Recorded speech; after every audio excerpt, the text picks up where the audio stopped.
इरादा हो अटल मोजज़ा ऐसा भी होता है, इरादा हो अटल मोजज़ा ऐसा भी होता है, दिए को जिंदा रखती है हवा ऐसा भी होता है। किसी मासूम बच्चे के तबस्सुम में उतर जाओ तो शायद समझ पाओ खुदा ऐसा भी होता है। यानी एक मासूम सा खतीब बिल्कुल नई नस्लों के लिए एक ऐसी तर्जुमानी, नई नस्लों की आवाज पे लब्बैक कहने वाला, जिसकी तकरीर सुनने के बाद आपके इल्म में इजाफा होगा इंशाअल्लाह। मैं इस वक्त बहुत तमहीदी गुफ्तगू न करते हुए उस नौजवान खतीब को आवाज देने जा रहा हूँ। बहुत कम वक्त में बहुत तेजी के साथ अपनी खिताबत से लोगों को अपना दीवाना बना लेता है। मैं इस वक्त हाफिज हारिस जफर को आवाज दे रहा हूँ। बहुत अच्छी शख्सियत जनाब जफर साहब के साहबजादे ये हैं। बेरात उनसे मेरी बात हुई और उन पे गुफ्तगू चली, लेकिन कम वक्त में बहुत तेजी के साथ तालीम से वाबस्ता रहते हुए लोगों को अपनी खिताबत से अपना शहदाई बनाते हैं। मैं इस वक्त आवाज दे रहा हूँ हाफिज हारिस जफर के अपने खिताब से हम सबको मुस्तफीज फरमाएं। अस्सलामु अलैकुम व रहमतुल्लाहि व बरकातुहू। नहमदुहु व नुसल्ली अला रसूलिहिल करीम, अम्मा बअद। नबी करीम सल्लल्लाहु अलैहि वसल्लम ने इरशाद फरमाया, तलबुल इल्म फरीदतुन अला कुल्ली मुस्लिम, कि हर मुसलमान का इल्म दीन हासिल करना फर्ज है।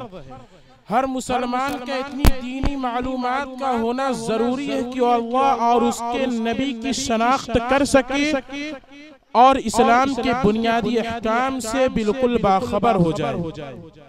मेरे दोस्तों, हम जिस मजहब इस्लाम को मानते हैं इसका आगाज इक़रा से होता है, जिसका मतलब है कि पढ़ो। यहाँ पर पर्दा नशीन ख़वातीन, दूर दराज से आए हुए मेहमान इकराम, इससे ये पता चलता है कि इल्म का हासिल करना कितना लाजिम और जरूरी है। बगैर तालीम के हम इस तरक्की से भरे दौर में कुछ नहीं कर सकते। बिना एजुकेशन के हमारी जिंदगियां अधूरी हैं।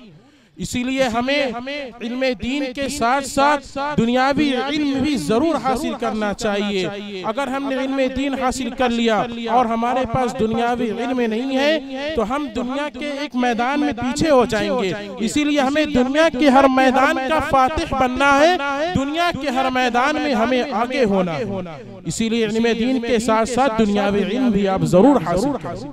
शायर ने क्या खूब फरमाया है, इल्मो अमल का शौक बढ़ाते रहेंगे हम, इल्मो अमल का शौक बढ़ाते रहेंगे हम, सोए हुए दिलों को जगाते रहेंगे। इस्लाम की शहजादियों, मेरी माँ और बहनों, आपकी ताकत, आपकी दौलत हया है, पर्दा है, और अल्लाह तबारक व तआला का ये फरमान है, और अल्लाह के इस फरमान की आपको हरगिज खिलाफ वर्जी नहीं करनी है। आजकल हमारे माशरे में, हमारे समाज में तरह तरह की नई नई बुराइयां जन्म ले रही हैं, और इन बुराइयों के जन्म लेने में बड़ा किरदार पड़ोसी मुल्क के सीरियल का है, जो हमारी खवातीन बड़े शौक के साथ उन्हें देखती हैं। अच्छे अच्छे घर घराने की औरतें भी इन सीरियलों को देखती हैं। मेरी माँ और बहनों, इन सीरियलों के खिलाफ एक साजिश आपके खिलाफ इन सीरियलों के जरिए से की जाती है। ये एक तहरीक का हिस्सा है जिसका नाम है मेरा जिस्म मेरी मर्जी, और वो इन सीरियलों के जरिए से आपको लिबरल बनाना चाहते हैं, अल्लाह तबारक व तआला के हुक्म से आपको दूर करना चाहते हैं। उम्मते मुहम्मदिया की शहजादियों, क्या आप इन सीरियलों को देखकर हजरत फातिमा रज़ी अल्लाह तआला अन्हा की नाफरमानी करना पसंद करेंगी? इन सीरियलों में दिखाया क्या जाता है? इनमें यही होता है कि परिवार के अंदर, खानदान के अंदर कैसे फूट डालनी है, अपने शौहर के मुकाबले में कैसे खड़ा होना है, अपने शौहर की नाफरमानी कैसे करनी है। इन सीरियलों के जरिए से क्या आप हजरत फातिमा का रास्ता छोड़कर उन लिबरल लोगों के रास्ते पर चलना पसंद करेंगी? क्या आप अल्लाह तबारक व तआला के फरमान को छोड़कर उन लिबरल लोगों की बातों को मानेंगी? आप हरगिज नहीं मानेंगी। तो आज से आप ये अहद करें कि हम इन सीरियलों को छोड़ देंगे और अल्लाह तबारक व तआला के बतलाए हुए रास्ते पर, उनके बतलाए हुए हुक्म के मुताबिक अपनी जिंदगियों को गुजारेंगे। तभी हम कामयाब होंगे, तभी हमारी ज़माना इज्जत करेगा।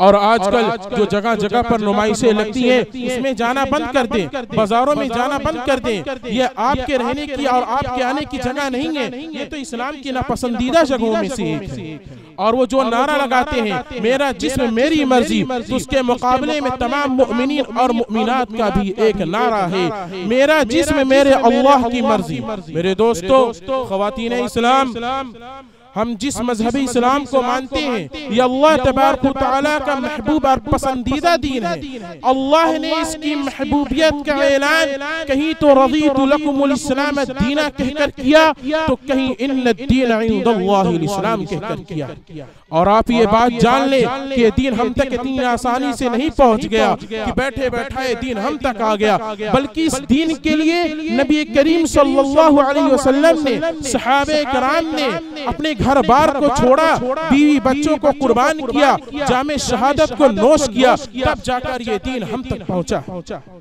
मगर आज हम जमाने में फैली हुई रस्म रिवाज के जरिए से तरह तरह की नई शादियों में जो नई नई रस्म रिवाज निकल गई है, उनके जरिए से हम अपने इस मजहबी इस्लाम को बदनाम कर रहे हैं। हमें अपनी शादी ब्याह को नबी की सुन्नत के तरीके से करना था, मगर हमने शादी ब्याह को दूसरे लोगों के तरीके से करना शुरू कर दिया। हमारे यहाँ शादी ब्याह के मौके पर हल्दी मेहंदी और बारात, गाड़ी में बारात भर भर कर बारातियों को लेकर जाना, जहेज जैसी लानती रस्म की मांग की जाती है। क्या ये इस्लाम की शान थी? क्या नबी करीम सल्लल्लाहु अलैहि वसल्लम ने हमें इसकी तालीमात दी थी? हमें नबी ने तालीमात नहीं दी थी। हमें तो अपनी शादियों को सुन्नत के तरीके से करना था। अगर हम शादियों को सुन्नत के मुताबिक करेंगे तो हम बिल्कुल टेंशन फ्री होंगे। अगर हमने शादियों को दूसरे लोगों के तरीके से करना शुरू कर दिया, कर ही रहे हैं। आप जानते हैं कि अगर जहेज की जब मांग की जाती है, लड़की के बाप से, उसके वालिद से कहा जाता है कि हमें फलां चीज दीजिए, फलां चीज दीजिए, जो वो मना कर देते हैं कि नहीं हमसे नहीं हो पाएगा भाई, तो कहते हैं कि जाओ रिश्ता कैंसिल कर देंगे हम, अगर ये सामान हमें नहीं दी तो हम रिश्ता कैंसिल कर देंगे। क्या आप दूसरे का दिल दुखाकर शादी जैसे बाबरकत रिश्ते को कायम कर सकते हैं? हरगिज नहीं कायम कर सकते हैं। अगर ये रिश्ता कायम हो गया तो इसमें खुशियां नहीं होंगी, क्योंकि ये सुन्नत के खिलाफ हुई है। इसीलिए हमें अपनी शादी ब्याह को सुन्नत के मुताबिक करना चाहिए। अल्लाह तबारक व तआला से दुआ की शादी और ब्याह को सुन्नत के मुताबिक करने की तौफीक से नवाज दे। अगर हमने बहुत ज्यादा इल्म हासिल कर लिया, हमने कई डिग्रियां ले ली, मगर अगर हमारे पास तरबियत की और शऊर की डिग्री नहीं है, तो हमारी ये डिग्रियां, हमारी ये तालीम, हमारा ये इल्म किसी काम का नहीं, ये बेकार है, ये रायगा है, इसकी कोई जरूरत नहीं। अगर हम इंसान को इंसान नहीं समझते हैं, अपने बड़े बुजुर्गों की इज्जत व वकार का ख्याल नहीं करते हैं, अपने माँ बाप की इज्जत व वकार का ख्याल नहीं करते हैं, अगर हमें माशरे में जीना नहीं आता, माशरे में कैसे रहना है, अगर हम इस चीज को नहीं जानते हैं, तो हमारी ये तालीम, हमारी ये डिग्रियां बेकार है, इनका कोई फायदा नहीं। बच्चों की तालीम स्कूलों में होती है, मदरसों में होती है, मगर बच्चों की तरबियत कहाँ होती है?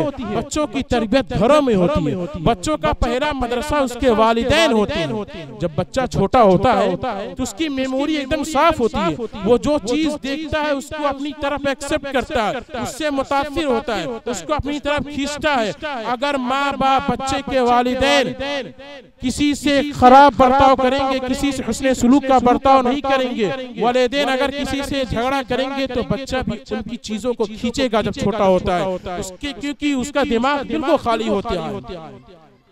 अगर माँ बाप और उसके घर वाले नमाज के पाबंद नहीं है, तिलावत की पाबंदी नहीं करते, तो बच्चा उससे भी मुतासिर होगा, और वो जब बड़ा होगा तो वो भी नमाज नहीं पढ़ेगा, क्योंकि आपने उसे छोटे से ये तरबियत ही नहीं दी। अगर आप नमाज की पाबंदी करते हैं, आप कलामुल्लाह की तिलावत को पूरे मामूलात के साथ करते हैं, आपका बर्ताव दूसरे लोगों के साथ सही है, आप अपने घर में प्यार और मोहब्बत और शफकत और खुवत से रहते हैं, तो आपका बच्चा जब बड़ा होगा और जब वो समाज में जाएगा तो वो भी लोगों के साथ ऐसा ही बर्ताव करेगा। इसीलिए अपने बच्चों को तालीम याफ्ता जरूर बनाएं, और तालीम याफ्ता होने के साथ साथ आप उनको तरबियत और शऊर याफ्ता भी बनाएं। अल्लाह तबारक व तआला से दुआ है कि वो हमें शादी ब्याह को सुन्नत के मुताबिक करने की तौफीक से नवाज दे और तालीम याफ्ता होने के साथ साथ तरबियत याफ्ता भी बनाए। और माशाअल्लाह अल्हम्दुलिल्लाह बच्चों ने बहुत अच्छा प्रोग्राम पेश किया, तकरीरें की, नात और मुकालमे पेश किए। अल्लाह तबारक व तआला से दुआ है कि वो इस मदरसे को मजीद दर मजीद तरक्कियात से नवाजे। व आखिरु दावाना अल्हम्दुलिल्लाहि रब्बिल आलमीन।